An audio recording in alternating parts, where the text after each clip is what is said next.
Good Okay. afternoon, everyone, and welcome to Spanish United Radio. I'm your host, Enrique Sanchez.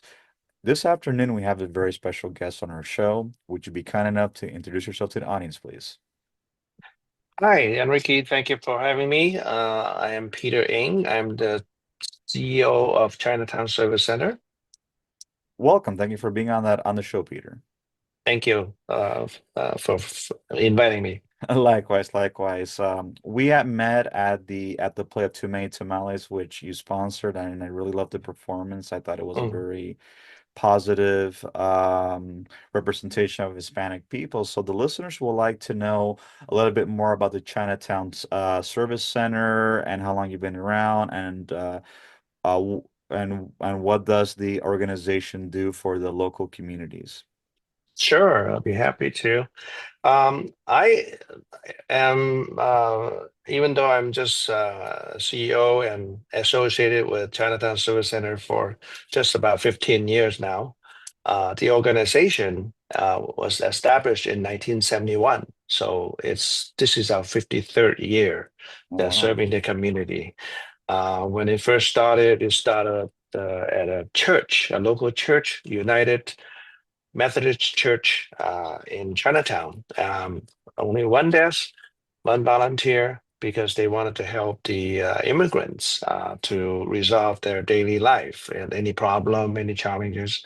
So back then, they were just going through the church and then answering questions and inquiries and things like that. And then eventually, the demand grow and the volunteer increase. Then we have more and more volunteer joining. And one of the volunteer, his name is Ronald Lu, Mm, Leu. mm, And he was a young man studying law, just got his law degree and passed the bar. So he was practicing law, and then he came to Chinatown to volunteer to answer any kind of legal questions that people may encounter. Um, so he looked at it, he said, we should formalize this group, this activity, so mm, we can help more people. So he formally set up a corporation and register and become Chinatown Service Center. So he was our first president, co-founder, along with nine other people, mm, to form Chinatown Service Center back mm. in 1975. So Oh, wow. yeah, so we continue. We set up, we rent a space, and then as then as time go by, we added more services and also medical care as well. So we move around a little bit, and then 53 years later, we are located in seven different locations, and helping over 30,000 people annually, and Mm. touch point is about 200,000 touch points. Wow, that's really commendable what you guys are doing. I think it's very needed that there are services and community centers for people because in many cases people don't really have the resources to help themselves. And it's very important that Mhm. people have access to resources and services so that way there could be a social safety net and prevent homelessness, displacement, and social problems from forming. Like my organization, Spanish United, we are a small grassroots organization. We have about six chapters in different states. We're still in the grassroots movement, but we focus a lot on education. We're in the process and trying to get a community center going because we also want to provide services for the Hispanic community and also for people in need because as you know, many government institutions tend to be limited on their resources, and this is where nonprofits come in. One of the things that I really enjoyed when I was at the play of Tamale Tamales is that the Chinatown Service Center was actually sponsoring it, and I wanted to know how did the Chinatown Service Center got in contact to actually promote the play because that to me that was actually pretty unique. Yeah, thank you for mentioning that. Hispanic family and Chinese family is very much alike. Hmm. We really care about each other, making sure that our kids' upbringing and respecting our elders and take care of them. So uh, I myself personally, I have two grandsons. They are part Cuban Hmm. because my son-in-law is from Cuba. Hmm. So I'm pretty familiar with the Hispanic families, and I think that because the cultures are so much alike and the style, so we um, we have a couple member of the board of director at Chinatown Service Center who are Mexicans. Hmm. I should say Mexican descent. Hmm. They were born here in the Hmm. U.S. Hmm. One of them is Mr. Roy Hassel, who has been all his life working in the community and nonprofit for the bank when he was active and in working. But now he retired, but he continued. He's been with Chinatown Service Center or CSC since year 2005. So Hmm. almost 20 years now. And then he also is involved in many other organizations. One of them is Bilingual Foundation for the Arts, Hmm. and he's a current president of the organization. So I heard about that, and I actually happened to watch the show last year, and I really loved it. It's very moving, inspiring, and really reflective of what we are.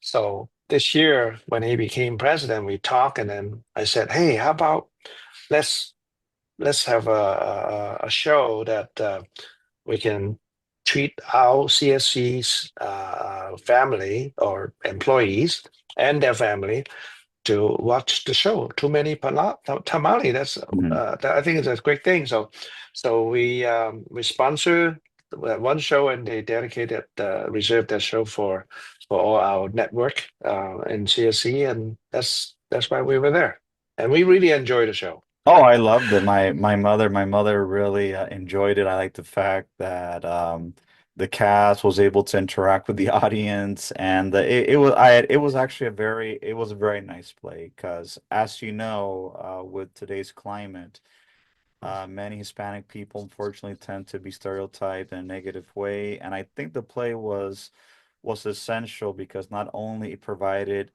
and it showed inclusion, but it also gave a positive representation of Hispanic people. So I think it's very important that these types of shows and plays are done more frequently, so that way people that are not Hispanic could see the positive aspects of Hispanic culture. That is really you just hit it right there. I think that current generation and whatever we watch in the movies, they're all very much into violence and really not good for family value. That's why all the cartoons they are so good because people wanted to watch those kind of movies that really emphasize how great friendships, uh, the value of integrities and righteousness and non-violence. So Right.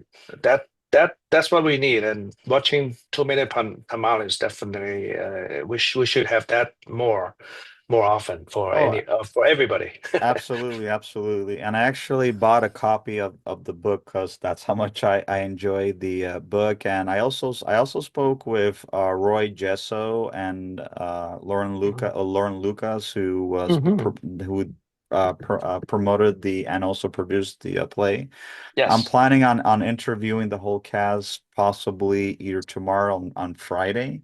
So Oh, that way I could get a better insight on how Tomato Tamales made an impact on them. So I'll definitely send you the link to it as soon as I get that done. So I also wanted to ask, does the Chinatown Service Center do other partnerships like with grassroots organizations? Let's say, for example, like my organization, Spanish, and I wanted to partner or to host events with Chinatown service centers, like to do workshops and stuff. Like, do you do any type of partnership or as partnership in any way? Oh, absolutely. We partnership with uh, all ethnic groups, and because we wanted to share the resources that we can have. Not every organization or ethnic group have enough resources. There's always a Yes. need for that, right? So, um, Spanish is one of the major ethnic group in the LA County. So Yes. we are emphasizing that, although our name may be China, Hello. number Uh-huh. Mm-hmm. percentage of clients are Hispanics. Mm-hmm. So we do have Spanish speaking staff on all the departments, so we can help them properly and efficiently. Uh, if we cannot, we would refer them to other organization that can help them more directly.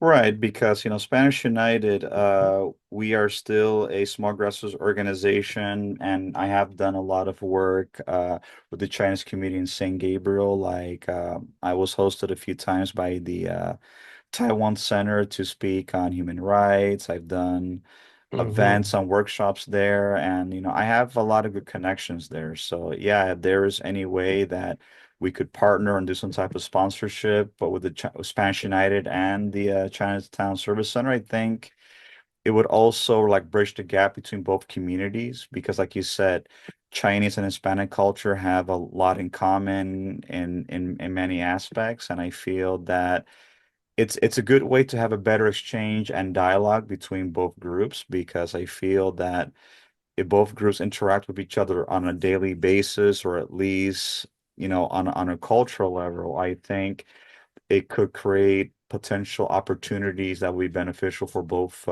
communities. Oh, absolutely. I totally agree what you just said.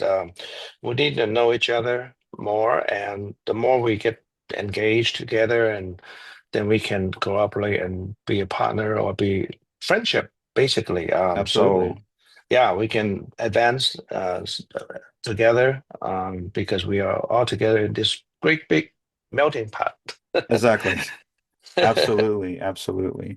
And I wanted to ask, does the Chinatown Service Center do they aside from providing services and that sort of thing, like have they ever been involved in, for example, like when there's been issues of prejudice and discrimination against Hispanic people, like have they ever spoken up or like advocated on immigrants in behalf in the case of Hispanic people?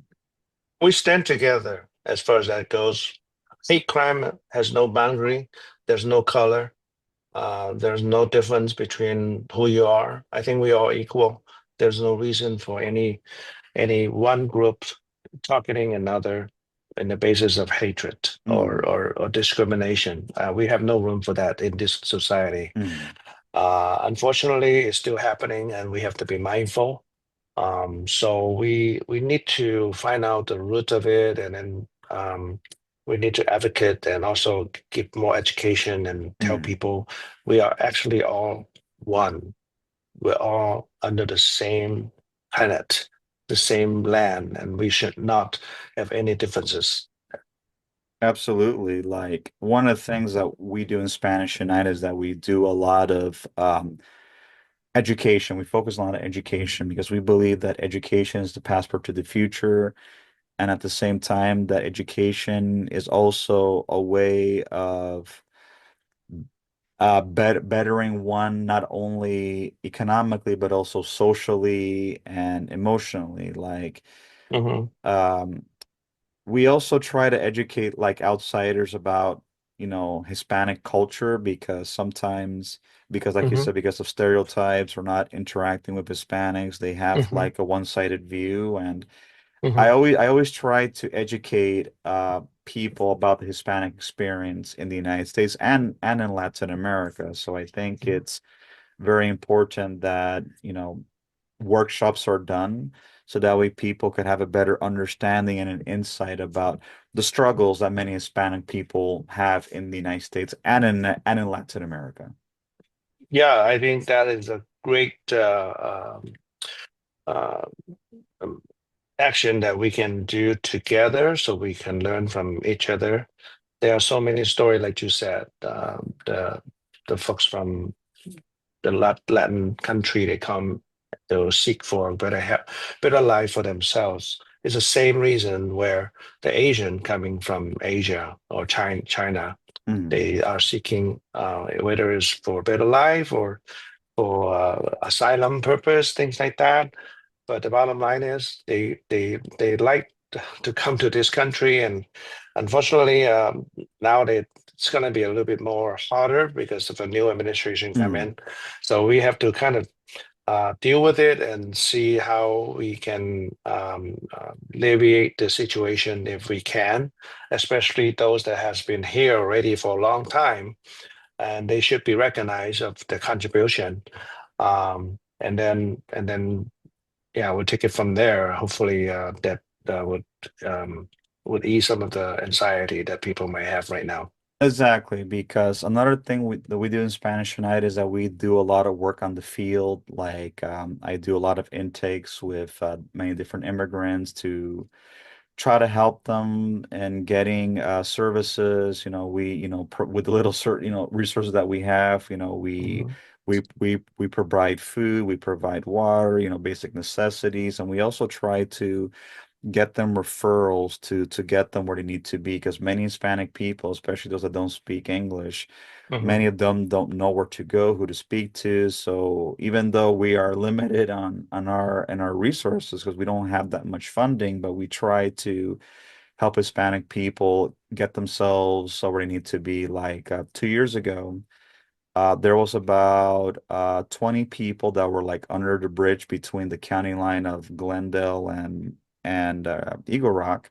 Mhm. I was able to speak with those families. It was about 20 families, and we were able Mhm. to help them get into the tiny homes that was a little bit further up in Eagle Rock. So we were able to help them. But it's a lot of work, and I educate people that the homeless crisis that we have in the United States, not just in California, a lot of it has to do because of the lack of rent control and Mhm. the fact that people don't have a social safety net, meaning that if someone gets sick or loses their job, they don't have either not that much savings or they don't have anyone else to rely to, like family members or even services. So many people end up on the street. So I try to educate people, Mhm. not to stigmatize uh, unhoused people because many unhoused people end up unhoused not because of their fault, because of circumstances, and not all of them have drug or mental health issues. It's just bad luck that many happen. So I try to humanize the plight of people that are homeless out on the street as well. Wow, that is wonderful of you doing that. Yes, many of the unhoused folks, they either have a periodic something that's sudden change in life, like lose a job or like you said, get sick and can't work. So they have no way of paying the rent and stay on where they live, and they end up living in a car or in a tent, and then before you know it, it becomes quite permanent for them. So it is a big chore for us to help the uh, homeless folks. We Right. do have, yeah, we do have services that we have experienced homeless folks that or at risk folks that we can help out, as you said, safety net. Mhm. That's what we are. We have services and programs that really can fill in the gaps when they are in trouble, when they are have nowhere to go. So we have case managers, and just to follow to make sure that they would be properly going through the process and just to overcome the challenges they face immediately. Absolutely, because I feel that when people are able to get some type of social safety net, it provides not only a protection, but also it prevents them from getting sick either physically or or mentally. So I think it's very important and essential that these life-saving services are available to those that are at risk. I think it's very important. Like, we're trying to get a community center going, because we Mhm. want to we want to provide that because a lot in many cases a lot of the homeless people now that are on the street are Hispanic. About 40% of the homeless in the United States now are actually Mhm. Hispanic now, believe it or Mhm. not. Mhm. Yeah, it's actually, if they are willing to just come forth, there are uh, dwelling and housing available for them. They don't have to stay in the street. It's just a matter of they are willing to listen and follow the instruction from either the homeless authority from the county, or for any nonprofit organization such as you and or mine. Um, um, we can put them in housing if they experience homelessness. Even though, for example, we have incident where family that due to domestic violence and they don't know where to go, no relative and so on because they wanted to stay away. And we even offer those kind of shelter for those in need Oh that wow. experience domestic violence. We actually pay for the rent and also their security deposit so they can be safe. That's good because Mhm. many Hispanic people, especially when women and children, many of them are Mhm. solely dependent on the provider, and then when the provider gets abusive, many of them don't even know where to go. So that's very commendable of you that you actually provide that for victims of domestic violence. Yeah, there's only one of the small segment that we serve, but there are other ones. For example, even if you want to go look for a job, we even we even pay for your clothes so you can look presentable, so you can get the interview, so you can get a higher chance of get hired. Mhm. So it's just one of those things that we do, and among other things, for example, healthcare. That's important, right? Right. So. So healthcare also involved in just not just medical. We have dental. We have behavioral. Uh-huh. Uh, that's a big thing right now. It is a high demand because as the anxiety grow and also the pressure from your social wellness diminish, your mental, your mind becomes very challenging. That's where Mhm. the demand comes in for the counselor to trying to get intervene and help, and there's a big shortage in that. So Yes.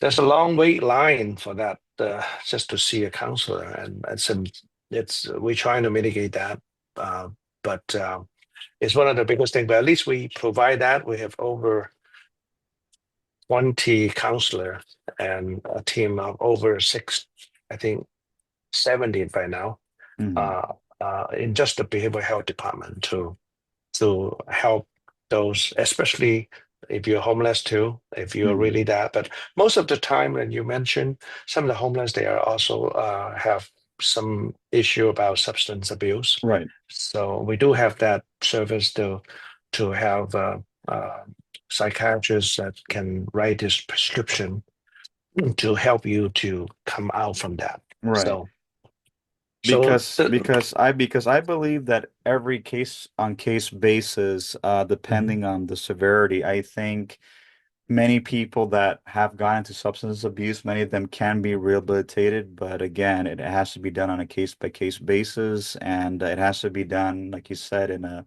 a safe environment where they could actually detox and rehabilitate themselves mentally and physically.